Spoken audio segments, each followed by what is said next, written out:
प्राप्त किया, ध्यान दो जी, कितना प्राप्त किया? 70 और 75। वह न्यूनतम संख्या ज्ञात कीजिए जिससे तीसरे एकक परीक्षा में पाकर 60 अंक का न्यूनतम औसत प्राप्त कर सके। ठीक है, मतलब कि तीसरा एकक परीक्षा में कितना प्राप्त किया अंक को ज्ञात करना है। ठीक है, दो परीक्षा में दिया, दो एकक परीक्षा में दिया, तो पहला परीक्षा में 70 प्राप्त किया, दूसरा परीक्षा में 75 प्राप्त किया।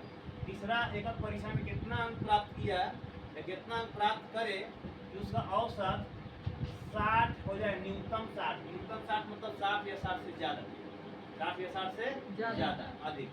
ठीक है, तो मान लेते हैं कि तीसरा एकक परीक्षा में मानना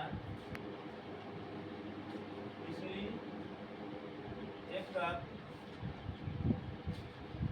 परीक्षा में प्राप्त अंक x है। कितना है?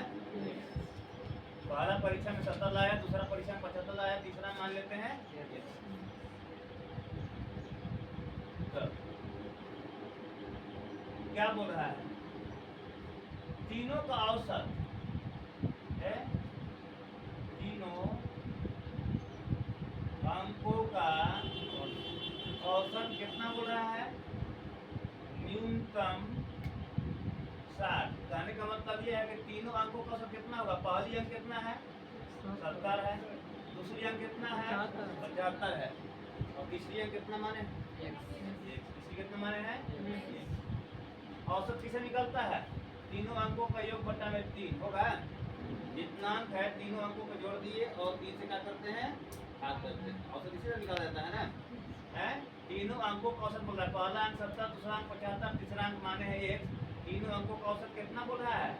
न्यूनतम 60। न्यूनतम 60 मतलब 60 या 60 से अधिक, 60 या 60 से अधिक।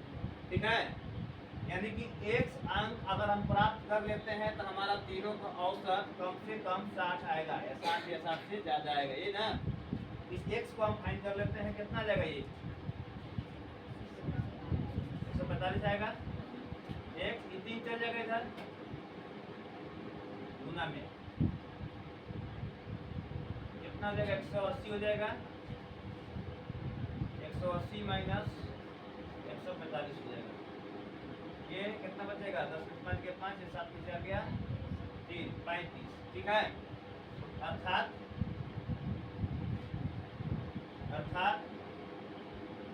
तीसरी एकक परीक्षा में, ठीक है, 35 अंक